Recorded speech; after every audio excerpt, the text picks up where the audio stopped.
In 1997, he had a lump taken from his throat. Harrison, who is now 58 years old, has blamed his past cancer on smoking, a habit that he picked up back in the 1960s and carried on through the years of fame as one of the Fab Four. The past few years have been rough on Harrison. He was hit hard by the cancer death of Paul McCartney's wife, Linda. Then there was that incident where Harrison was attacked and stabbed by a deranged intruder in his Oxfordshire mansion. Earlier in the summer, this most shy and retiring member of the Beatles said, quote, "I had a little throat cancer. I had a piece of my lung removed. And then I was almost murdered.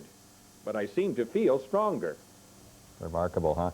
Well, doctors at the Oncology Institute of Southern Switzerland will not confirm this brain tumor report. They say only that Harrison's radiation treatments were completed more than a month ago and that they see no need for further treatment there, at least.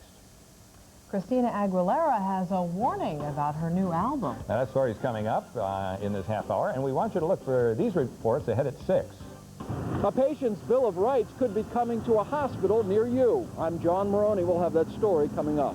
Two 19-year-olds here in Naugatuck are getting attention for cooking up an idea that shows off their entrepreneurial spirit. I'm Susan Gillespie. I'll have the story coming up. Next here at 5:30, Consumer Reports goes under the hood to find out which cars need the fewest repairs. 300 side reporter Deborah Kent has the story next. You're watching Eyewitness News covering Southbury, Middletown, Cromwell, and the place you call home too. Al and I will be right back. Side reporter Deborah Kent has the results.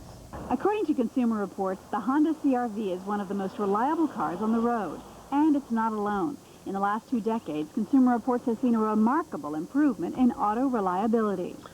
This is new American cars in 1980. You can see the problem rate has dropped dramatically over 20 years. They're now much closer to European makes, although Japanese makes are still the most reliable.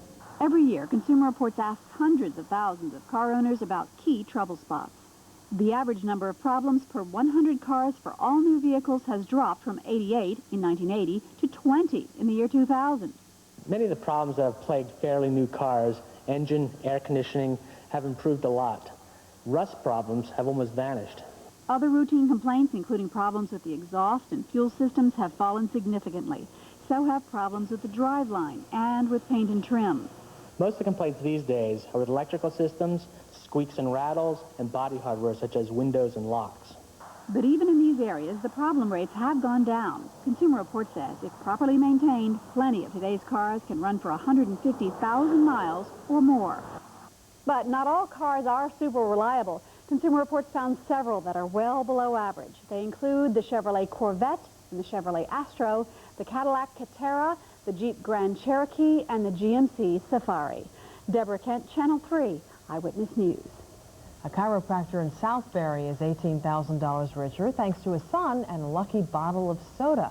Thomas DeVito was about to throw out a 2-liter bottle of Diet Coke when his son told him to look under the cap. Turned out to be an instant winner. The prize is part of Coca-Cola's Summer 2001 promotion. See, you never know, huh? You never know. All right, Miles Musio will be in with the full forecast right after we take a break. Plus, she would have kids soon, but would not have children until after she was married. Now, the London's News of the World is saying that she may get hitched to dancer boyfriend Chris Judd by the end of the year.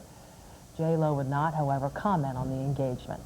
I think that is Mr. Judd right there with his back to us. Christina Aguilera is putting a disclaimer on her new album.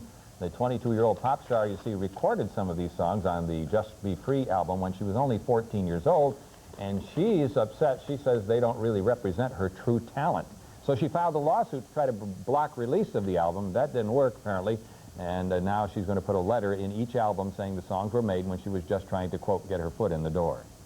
Robert Iler's arrest will not cost him his job on The Sopranos. An HBO spokeswoman says the cable network looks forward to Iler coming back for another season. He's the young actor who plays AJ, Tony Soprano's son. The 16-year-old was in court today where the judge scheduled another hearing for July 18th, and that'll give the grand jury time to decide if he should be indicted for allegedly helping to rob 2 teenagers.